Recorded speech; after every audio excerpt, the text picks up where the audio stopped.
बिस्मिल्लाहिर्रहमानिर्रहीम। अस्सलामुअलैकुम दोस्तों, श्रीलंका और पाकिस्तान के माबेन होने वाले मैच में श्रीलंकन टीम ने पाकिस्तान क्रिकेट टीम को तगड़ा हदफ दिया, जिसके जवाब में इमामुल हक मैदान में उतरे। साथ ही साथ अब्दुल्ला शफीक भी थे। इमामुल हक आए और उन्होंने पाकिस्तान टीम को मज़ीद मुश्किलात का शिकार किया और आए और चलते बने। उसके बाद कप्तान बाबर आजम, जो पाकिस्तान क्रिकेट टीम के बैटिंग के अहम सतून है और मुश्किलात से निकालने में माहिर, मगर बदकिस्मती से बाबर आजम भी आउट हो गए। अब सोशल मीडिया पर एक तस्वीर गर्दिश कर रही है, आया बाबर आजम आउट थे या नहीं, क्या वाकई में उन्हें गलत आउट दिया गया? मुख्तसर वीडियो क्लिप आखिर तक लाजमी देखें। दोस्तों, श्रीलंका के खिलाफ होने वाले मैच में अब्दुल्ला शफीक और मोहम्मद रिजवान की बात करें तो अब्दुल्ला शफीक और मोहम्मद रिजवान ने आज फिर जिम्मेदारी का मुजाहरा किया। अब्दुल्ला शफीक को आज मौका मिला और उन्होंने अपनी क्लास साबित कर दी। साथ ही साथ मोहम्मद रिजवान तो माशाल्लाह अल्लाह के करम से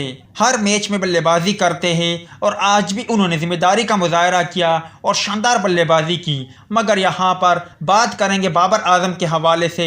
बाबर आजम जो कि कौमी टीम के कप्तान भी है और साथ ही साथ वो पाकिस्तान क्रिकेट टीम की बैटिंग के रीढ़ की हड्डी है, मगर बदकिस्मती से वो आज सिर्फ 10 रन बना सके और वो आउट हो गए। स्क्रीन पर चलती ये तस्वीर आप भाइयों को नज़र आ रही है, जिसमें गेंद बैट से काफ़ी ज़्यादा दूर है। मगर मैं आपको बताता चलूँ कि बाबर आजम क्लियर तौर पर आउट थे और यहाँ पर सोशल मीडिया पर जो खबरें गर्दिश कर रही है उनमें कोई सदाकत नहीं है।